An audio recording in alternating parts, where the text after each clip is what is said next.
नमस्कार, bold sky में आपका स्वागत है। आज योगासन की 19वीं क्लास में हम करेंगे शुरुआत एक नए आसन से जिसका नाम है अर्धचंद्रासन। इस आसन को करने के लिए सबसे पहले दोनों पैरों की एड़ी पंजों को मिलाकर सीधे खड़े हो जाएं। दोनों हाथ कमर से सटे हुए, गर्दन सीधी और नजरें सामने की ओर हों। फिर दोनों पैरों को लगभग 1 से 1.5 फीट दूर रखें। मेरुदंड सीधा रखें। इसके बाद दाएं हाथ को ऊपर उठाते हुए कंधे के समानांतर लाएं। फिर हथेली को आसमान की ओर करें। हाथ को ऊपर उठाते हुए कान से सटा लें। इस दौरान ध्यान रहे कि बायां हाथ आपकी कमर से सटा रहे। अब दाएं हाथ को ऊपर सीधा कान और सिर से सटा हुआ रखते हुए कमर से बाईं ओर झुकते जाएं।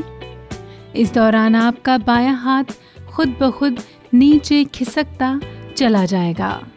ध्यान रहे कि बाएं हाथ की हथेली को बाएं पैर से अलग ना हटने दें। जहां तक हो सके बाईं ओर झुकें। फिर इस अर्धचंद्र की स्थिति में 30 से 40 सेकंड तक रुकने की कोशिश करें। वापस आने के लिए धीरे धीरे पुनः सीधे खड़े हो जाएं।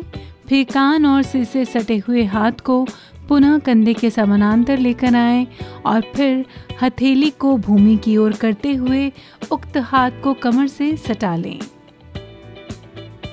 ये दाएं हाथ से बाईं ओर झुककर की गई अर्धचंद्रासन की पहली आवृत्ति है। अब इसी आसन को बाएं हाथ से दाईं ओर झुकते हुए करें। इस तरह कम से कम 4 से 5 बार इस आसन को करें और इसका फायदा उठाएं। बात करें अगर अर्धचंद्रासन से होने वाले फायदों की, तो ये आसन करने से शरीर की सभी मांसपेशियां और जोड़ों में एक साथ खिंचाव आता है, खासकर छाती और गले में। जिन्हें सांस संबंधित तकलीफ है उन्हें अर्धचंद्रासन जरूर करना चाहिए।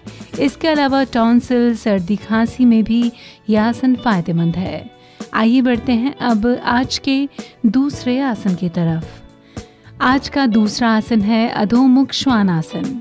इस आसन को करने के लिए अपने हाथों और पैरों के बल आ जाएं।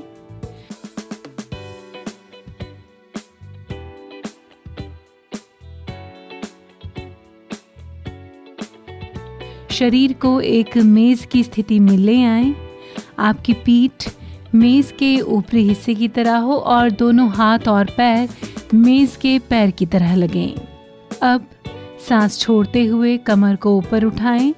अपने घुटने और कोहनी को मजबूती देते हुए अपने शरीर से उल्टा वी आकार बना लें। हाथों कंधों को जितनी दूर हो उतना दूर कर लें। पैर कमर के दूरी के बराबर और एक दूसरे के समानांतर हों। पैर की उंगलियां बिल्कुल सामने की तरफ हों। अपनी हथेलियों को जमीन पर दबाएं। कंधों के सहारे इसे मजबूती प्रदान करें। गले को तना हुआ रखते हुए कानों को बाहों से स्पर्श कराएं। लंबी गहरी श्वास लें। अधोमुख श्वान की अवस्था में बने रहें। अपनी नजरें नाभि पर बनाए रखें। श्वास छोड़ते हुए घुटने को मोड़ें और वापस मेज वाली स्थिति में आते हुए अपनी पूर्व अवस्था में आ जाएं। तो ये था अधोमुख श्वानासन। बात करें अगर इस आसन से होने वाले फायदों की, तो यह आसन शरीर को ऊर्जा देता है और आपको तरोताज़ा रखता है। साथ ही यह आसन रीढ़ की हड्डी को लचीला बनाता है, छाती की मांसपेशियों को मजबूती प्रदान करता है और फेफड़े की क्षमता को बढ़ाता है। ये पूरे शरीर को शक्ति प्रदान करने के साथ ही सिर दर्द, अनिद्रा, थकान आदि में भी ये काफ़ी ज़्यादा फायदेमंद माना जाता है। आइए बढ़ते हैं अब आज के तीसरे आसन की तरफ, जिसका नाम है ऊर्ध्व हस्तोत्तानासन। इस आसन को करने के लिए सीधे सावधान की स्थिति में खड़े हो जाएं। अब दोनों हाथों की उंगलियों को आपस में फंसाकर ऊपर की ओर खींचें। फिर सांस खींचते हुए पहले दाईं तरफ और फिर बाईं तरफ झुकें। इस तरह पूरा होता है ऊर्ध्व हस्तोत्तानासन। बात करें अगर ऊर्ध्व हस्तोत्तानासन से होने वाले फ़ायदों की, तो यह आसन शरीर की लंबाई बढ़ाने में काफ़ी ज़्यादा कारगर माना जाता है।